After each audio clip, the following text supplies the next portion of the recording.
जय हिंद। नमस्कार साथियों, कैसे हैं आप सभी लोग। उम्मीद करते हैं कि आप सभी लोग अच्छे होंगे और आप सभी लोग की तैयारी जो है बिल्कुल ही अच्छी तरीके से चल रही होगी। तो साथियों, आज की इस क्लास में हम सभी लोग जो है आरआरबी ग्रुप डी एग्जाम 2026 के लिए जो है टॉप ऐसे इंपोर्टेड और चुनिंदे प्रश्नों को देखेंगे जो कि साथियों आपके आरआरबी ग्रुप डी के एग्जाम के लिए जो है काफी ही इंपोर्टेंट है। तो आप इस क्लास को बिल्कुल अच्छी तरीके से लास्ट तक देखिएगा और इस क्लास में दिए जाने वाले इन सभी क्वेश्चनों को आप अच्छी तरीके से जरूर याद कर लीजिएगा, जिससे कि आप जो अपने एग्जाम में सभी क्वेश्चन को आसानी तरीके से बना पाएंगे। तो चलिए क्लास को स्टार्ट करते हैं। उनसे पहले मैं साथियों आप लोग को मैं बताना चाहता हूं कि आपके आरआरबी ग्रुप डी का जो एग्जाम डेट है ये आ चुके हैं और आप लोग का एग्जाम साथियों 3 अगस्त से स्टार्ट होगा और 21 अगस्त तक आप लोग का एग्जाम चलेगा।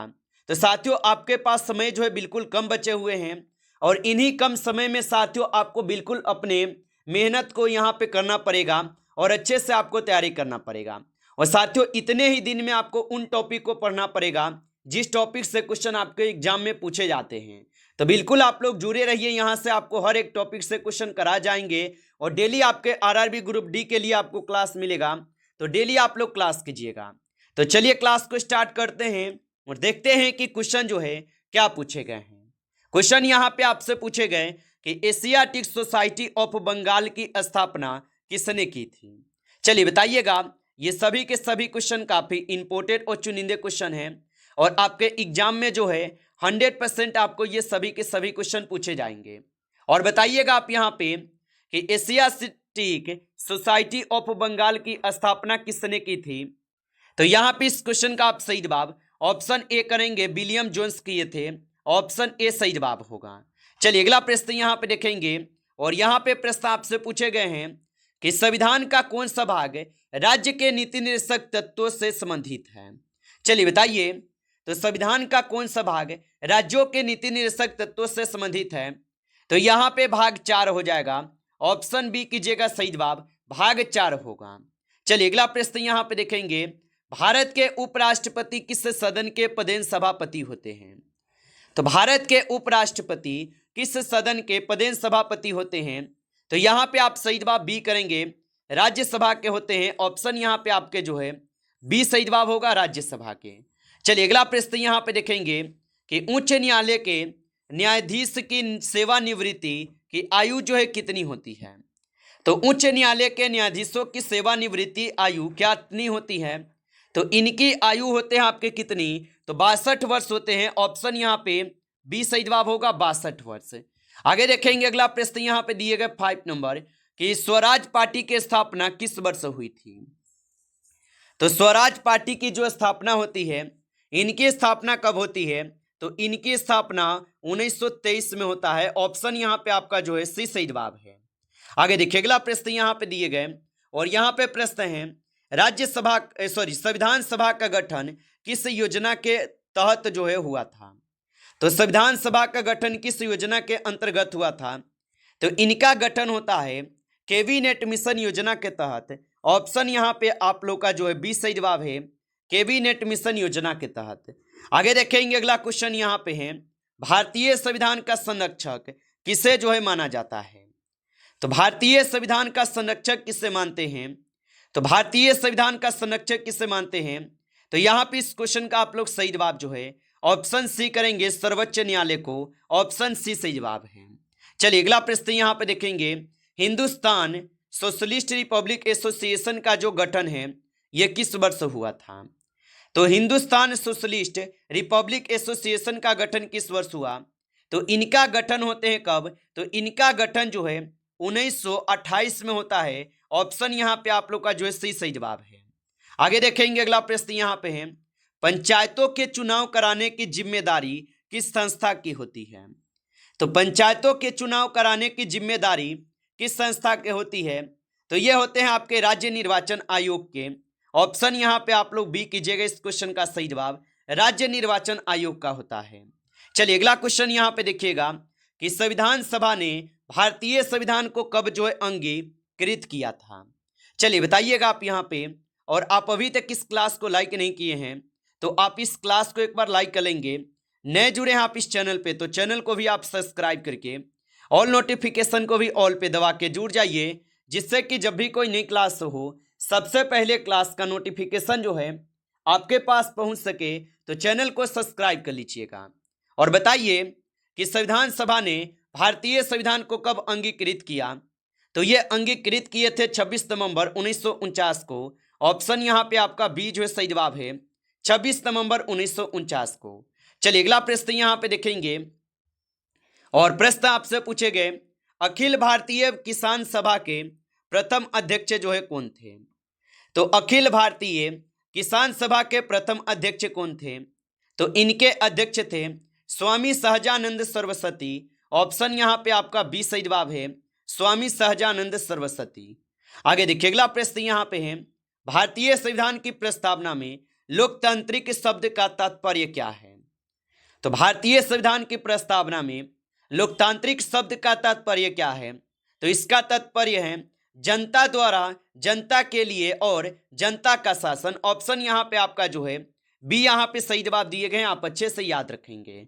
चलिए अगला प्रश्न यहाँ पे देखेंगे, सिंधु घाटी सभ्यता के किस स्थल से गोदी के अवशेष जो है मिले हैं? तो सिंधु सभ्यता के किस स्थल से गोदी के अवशेष मिले हुए हैं? तो ये अवशेष मिले हुए हैं लोथल से। ऑप्शन आपका सी हो जाएगा सही जवाब, लोथल से मिले हैं। आगे देखेंगे अगला प्रश्न है कि राष्ट्रपति द्वारा जारी अध्यादेश अधिकतम कितने समय तक प्रभावी रह सकता है यदि संसद पुनः न बैठे? चलिए बताइए, तो राष्ट्रपति द्वारा अध्यादेश अधिकतम कितने समय तक प्रभावी रह सकता है यदि संसद पुनः न बैठे? तो आप बताएंगे यहाँ पे इस क्वेश्चन का सही जवाब क्या होगा? तो यहाँ पे आप सही जवाब बताएंगे 6 सप्ताह संसद के पुनः समवेत होने के बाद। ऑप्शन यहाँ पे आप लोग का जो है बी सही जवाब होगा। आगे देखिए अगला प्रश्न यहाँ पे है, तराइन का जो प्रथम युद्ध है ये कब लड़ा गया था? तो तराइन का प्रथम युद्ध कब लड़े गए थे? तो तराइन का प्रथम युद्ध होते हैं 1191 में। ऑप्शन ए यहाँ पे सही जवाब है, 1191 में तराइन का प्रथम युद्ध होता है। और तराइन का द्वितीय युद्ध अगर पूछे तो 1192 को याद रखेंगे। चलिए अगला प्रश्न यहाँ पे देखेंगे, संविधान के किस अनुच्छेद में समान नागरिक संहिता का उल्लेख है? चलिए बताइए, तो संविधान के किस अनुच्छेद में समान नागरिक संहिता का उल्लेख है? तो यह उल्लेख अनुच्छेद 44 में है। ऑप्शन यहाँ पे बी सही जवाब है, अनुच्छेद 44 में है। आगे देखिए अगला क्वेश्चन है, रैयतबारी व्यवस्था को मद्रास में किसने जो है लागू किया था?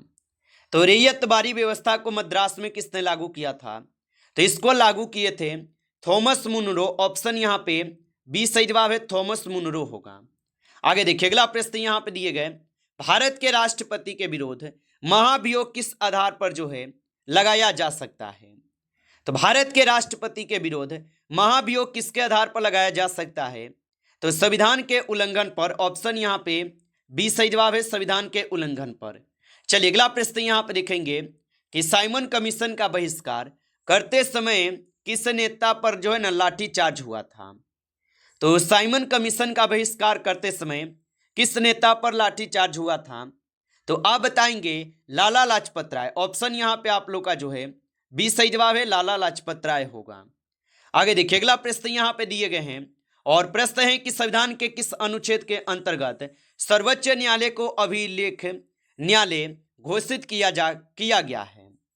तो संविधान के किस अनुच्छेद के अंतर्गत सर्वोच्च न्यायालय को अभिलेख न्यायालय घोषित किया गया है? तो यह घोषित किए गए कौन से अनुच्छेद के तहत? तो यहाँ पे इस क्वेश्चन का सही जवाब ऑप्शन ए करेंगे, अनुच्छेद 129 के तहत होगा। आप अच्छे से इनको याद रखेंगे। चलिए अगला प्रश्न यहाँ पे देखेंगे, लखनऊ समझौता किन 2 संगठनों के बीच हुआ था? तो लखनऊ समझौता किन 2 संगठनों के बीच हुआ था? तो ये होते हैं किन 2 संगठनों के बीच? तो यहाँ पे इस क्वेश्चन का सही जवाब क्या करेंगे? तो यहाँ पे इस क्वेश्चन का आप सही जवाब ऑप्शन ए करेंगे, कांग्रेस और मुस्लिम लीग के बीच होता है, याद रखेंगे। चलिए अगला प्रश्न यहाँ पे देखेंगे, सर्वोच्च न्यायालय के निर्णय भारत के सभी न्यायालयों पर किस अनुच्छेद के अंतर्गत बाध्यकारी होते हैं? तो सर्वोच्च न्यायालय के निर्णय भारत के सभी न्यायालयों पर किस अनुच्छेद के अंतर्गत बाध्यकारी होता है? तो यहाँ पे आप सही जवाब ऑप्शन यहाँ पे सी करेंगे, अनुच्छेद 141 के तहत ऑप्शन यहाँ पे सी सही जवाब होगा। चलिए अगला प्रश्न यहाँ पे देखेंगे। प्रश्न है कि मंत्रिपरिषद का राष्ट्रपति को सहायता एवं सलाह देने का प्रावधान किस अनुच्छेद में है? तो मंत्रिपरिषद का राष्ट्रपति को सहायता एवं सलाह देने का प्रावधान किस अनुच्छेद में है? तो यहाँ पे इस क्वेश्चन का आप सही जवाब ऑप्शन यहाँ पे बी करेंगे, अनुच्छेद 74 में है, ऑप्शन बी सही जवाब है। चलिए अगला प्रश्न यहाँ पे देखेंगे। भारत छोड़ो आंदोलन के समय कांग्रेस का अध्यक्ष जो है कौन था? तो भारत छोड़ो आंदोलन के समय कांग्रेस के अध्यक्ष कौन थे? तो यहाँ पे इस क्वेश्चन का आप सही जवाब जो है ऑप्शन यहाँ पे आप लोग सी करेंगे, मौलाना अब्दुल कलाम आजाद होगा, ऑप्शन आपका सी सही जवाब है। चलिए अगला प्रश्न यहाँ पे देखेंगे कि चौसा का युद्ध 1539 किसके बीच जो है लड़ा गया था? तो चौसा का युद्ध 1539 किनके बीच लड़े गए थे? तो ये लड़े गए थे हुमायूं और शेर शाह सूरी के बीच, ऑप्शन आपका बी सही जवाब है, हुमायूं और शेर शाह सूरी के बीच होगा। अगला प्रश्न यहाँ पे देखेंगे। भारतीय संविधान का कौन सा भाग संघ से संबंधित है? चलिए बताएंगे आप यहाँ पे। तो भारतीय संविधान का कौन सा भाग संघ से संबंधित है? तो यहाँ पे सही जवाब कौन से हो जाएंगे?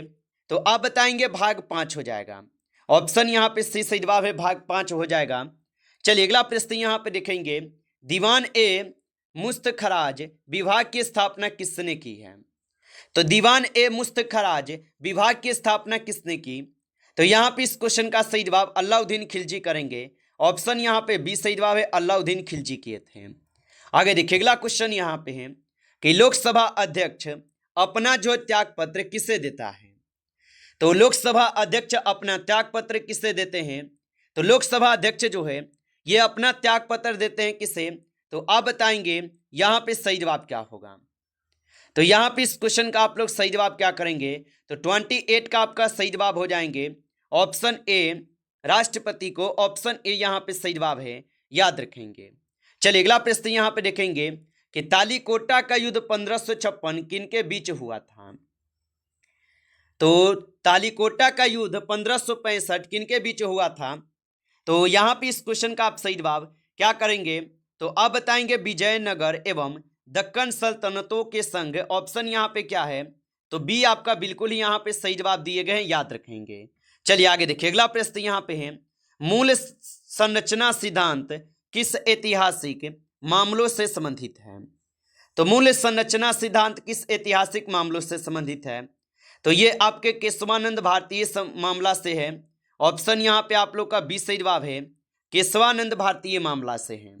चलिए अगला प्रश्न देखेंगे कि उच्च न्यायालय रीट जारी करने की शक्ति किस अनुच्छेद के अंतर्गत प्राप्त करता है? तो उच्च न्यायालय रीट जारी करने की शक्ति किस अनुच्छेद के अंतर्गत प्राप्त करता है? तो 31 का सही जवाब ऑप्शन यहाँ पे आप लोग सी करेंगे, अनुच्छेद 226 के तहत होगा, ऑप्शन आपका सी सही जवाब है, अनुच्छेद 226 के तहत। चलिए अगला प्रश्न यहाँ पे है कि तहकीक ए हिंद के लेखक जो है ना कौन थे? तो तहकीक ए हिंद के लेखक कौन थे? तो अलबर्नी जो है ये तहकीक ए हिंद के लेखक थे, ऑप्शन आपका बी सही जवाब है, अलबर्नी होगा। चलिए अगला प्रश्न यहाँ पे देखेंगे।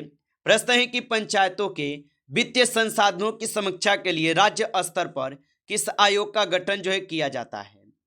तो पंचायतों के वित्तीय संसाधनों की समीक्षा के लिए राज्य स्तर पर किस आयोग का गठन किया जाता है? तो यहाँ पे आप सही जवाब ऑप्शन यहाँ पे बी करेंगे, राज्य वित्त आयोग का, ऑप्शन यहाँ पे बी सही जवाब है। आगे देखिए अगला प्रश्न यहाँ पे है। अस्थाई बंदोबस्त जो है ये किस वर्ष जो है लागू किया गया था? तो अस्थाई बंदोबस्त जो है ये लागू कब होता है? तो ये लागू होते हैं आपके 1793 में, ऑप्शन यहाँ पे आप सभी लोग जो है सही करेंगे, सही जवाब 1793 में होगा। चलिए अगला प्रश्न यहाँ पे देखेंगे और प्रश्न पूछे गए हैं आपसे यहाँ पे कि यंग बंगाल आंदोलन का नेतृत्व किसने किया है? तो यंग बंगाल आंदोलन का नेतृत्व किसने किया? तो यहाँ पे आप इस क्वेश्चन का सही जवाब ऑप्शन यहाँ पे बी करेंगे, सही जवाब ऑप्शन बी सही जवाब है। नमस्कार साथियों, इस क्लास में जो है टॉप आपके 35 क्वेश्चन थे जो काफी इंपॉर्टेंट क्वेश्चन थे।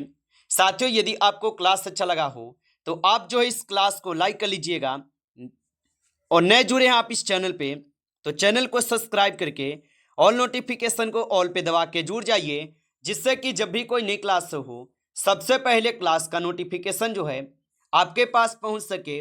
तो आप इस चैनल को सब्सक्राइब कर लीजिएगा। चलिए फिर मिलते हैं आपसे नेक्स्ट टॉपिक के साथ नेक्स्ट क्लास में। तब तक के लिए जय हिंद,